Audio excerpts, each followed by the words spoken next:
Belajar IPS semakin mengasihkan. Hai anak-anak, di video kali ini Ibu akan membahas konsep geografi. Tahukah kalian ternyata konsep geografi ini tidak hanya kalian perlukan saat SMA saja loh. Ternyata konsep ini sering keluar saat ujian masuk perguruan tinggi. Karena pemecahan permasalahan dalam konsep geografi ini memiliki high order thinking skill. Tapi jangan khawatir, di video kali ini Ibu akan membahas trik-trik cepat untuk memahami 10 konsep geografi. Tapi jangan lupa ya, sebelum melihat videonya lebih lanjut, tekan subscribe dan nyalakan lonceng notifikasinya agar Ibu lebih semangat membuat konten-konten yang menarik. Selamat belajar anak-anak!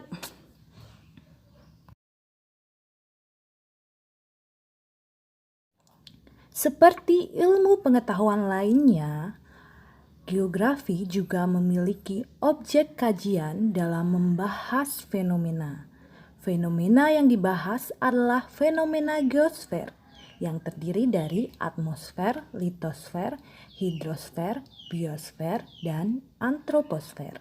Untuk mengatasi permasalahan dalam fenomena geosfer tersebut, maka perlu dipahami 10 konsep dasar dalam ilmu geografi, meliputi konsep jarak, keterjangkauan, morfologi, pola, lokasi, diferensiasi area, interaksi dan interpedensi, aglomerasi, nilai kegunaan, dan keterkaitan ruang.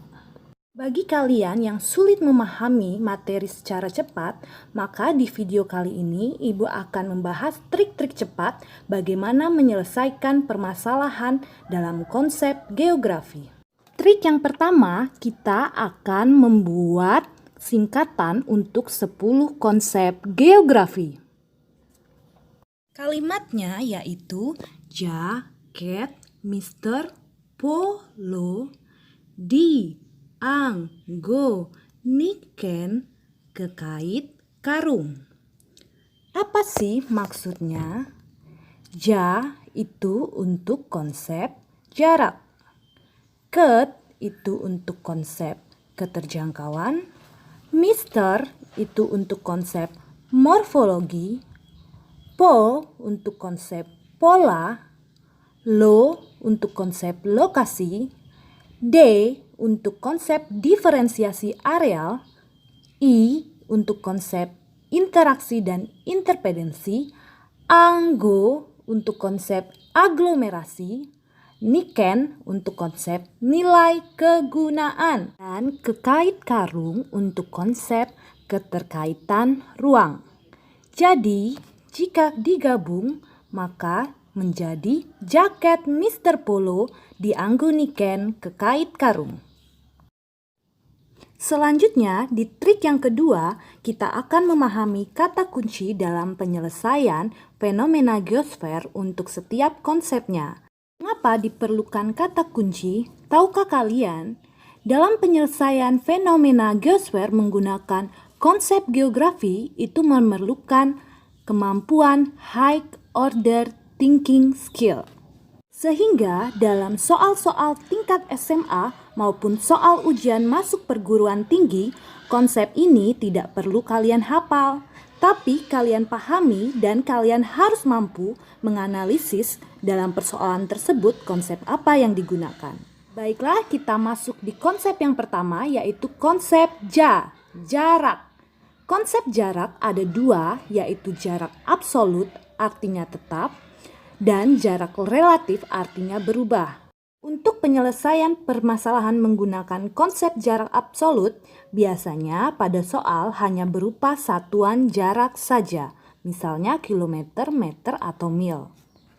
Sedangkan untuk penyelesaian konsep menggunakan jarak relatif, biasanya pada soal itu ada satuan jarak, waktu, dan kendaraan. Nah, soalnya seperti ini. Konsep jarak absolut atau tetap, kota metro dan Bandar Lampung berjarak 50 km. Kenapa namanya jarak tetap? Karena angkanya tetap. Yang kedua, konsep jarak relatif. Misalnya, Kota metro dan Bandar Lampung berjarak 50 km, dapat ditempuh dengan mobil dengan waktu 1 jam, sedangkan motor 45 menit. Hal ini dinamakan jarak relatif yang berubah karena jarak tempuh berubah menggunakan kendaraan. Selanjutnya, konsep yang kedua adalah yaitu keterjangkauan. Dalam konsep ini, penyelesaian masalahnya yaitu terkait sulit atau tidaknya wilayah itu untuk ditempuh atau dijangkau. Biasanya pada soal kalian harus memahami adanya kata kunci, cara tempuh, dan kondisi jalan. Contoh soalnya sebagai berikut. Untuk menuju wilayah Rawajitu Tulang Bawang harus melewati jalan berlumpur dan menggunakan kendaraan mobil. Kenapa permasalahan ini menggunakan konsep keterjangkauan? Karena permasalahannya terkait medan jalan dan cara tempuh menuju suatu wilayah. Pada konsep yang ketiga adalah konsep morfologi. Kata kunci dalam pemecahan permasalahan dengan konsep morfologi adalah bentuk muka bumi dan perbedaan ketinggian. Contoh soalnya sebagai berikut.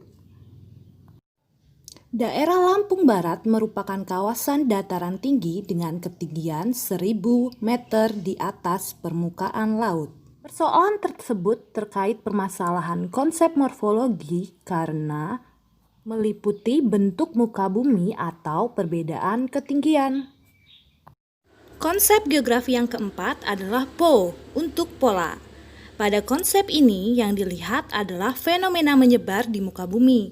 Kata kunci dalam soal terkait bentuk sungai dan bentuk pemukiman. Mengapa bentuk sungai dan pemukiman? Karena kedua fenomena itulah yang menyebar di permukaan bumi. Untuk lebih jelasnya, soalnya seperti berikut ini.